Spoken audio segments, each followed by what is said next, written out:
welcome to this new video for my channel, The Mental Traveler. I'm Caro Herrera, and today I'm going to be reviewing the first season of the Sex and the City sequel series called And Just Like That. It consists of 10 episodes, and the original cast from the show reprised their roles except for Kim Cattrall's Samantha. But other than that, Sarah Jessica Parker, Kirsten Davis, Cynthia Nixon, Chris Noth, and all the others are back. Before I begin though, let me just say that if you haven't seen season 1, this will be a video with spoilers, so beware watching it. I really like Sex and the City, and I've reviewed it before here in this channel. But I must admit that when they announced that they were making a sequel series, I was a bit skeptical about it. But I knew I would be seeing it anyways, and I'm afraid that I deeply regretted that choice.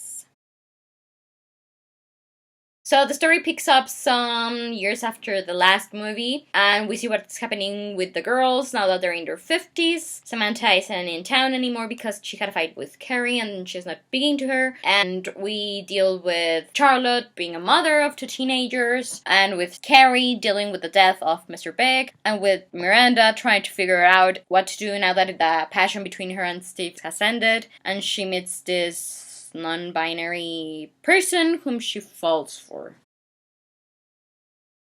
Okay, so I've never been a super fan of Sex and the City. I do like it and I think it's very epic. It's a classic. So yeah, I wasn't super upset with what happened to the sequel. Super invested. But I really wish I hadn't seen it. Only episode 1 was sort of okay. Everything after that just started going downhill. I've always related the most to Charlotte. So I think the bits with her were the ones I enjoyed the most. But the ones with her playing tennis, and when she teaches one of her daughters how to use a tampon, that had me laughing. But I couldn't have cared less for Miranda's storyline. And as to Carrie, I've always had very mixed feelings about her, so I'm not quite sure if I like where she ended up in the show or not. But I must say that I really missed Samantha Jones, and it wasn't the same without her. But I did like the new additions of Seema and Liza. As to Mr. Big, I cried when he died. Still, I'm super angry at the show because they didn't show Aiden when they said he was going to reprise his role, and apparently he didn't. And to me, he was always a perfect boyfriend. Finally, I was very glad to see that many people were criticizing the show because it was just trying so hard and failing so badly to be inclusive, and they were handling it all very poorly. Everything felt forced rather than natural, and I wish I hadn't known what happens to these friends in their 50s. Maybe a part of it is because I can't relate to them at this time of life because I'm not even in my 30s yet, but I just didn't really look up to any of them anymore, not even to Charlotte. So yeah, I think this is a 2.5 out of 5 stars review for me, and only because I liked some of the costumes and the production value was good. But other than that, this is like the lowest rating I've ever given to a show, probably. But yeah, anyways, if they make a season 2 of this series, I don't think I'll be watching it. It's just too pointless, you know? Why would I punish myself like that? So yeah, I think that this is all I have to say about And Just Like That. Thank you so much for watching my review of it. I'm hoping that you enjoyed it, but maybe you did like the show, so if you did, let me know why. So maybe I can appreciate it in some other perspective. In the description box below, you can find a link to the show's IMDb page and a link to my review of Sex and the City, which I really do like in comparison to this sequel. And well, I'm Caro Herrera, the Mental Traveler, and I hope you have a wonderful day wherever you're in the world. I'll be seeing you soon. Take care and goodbye!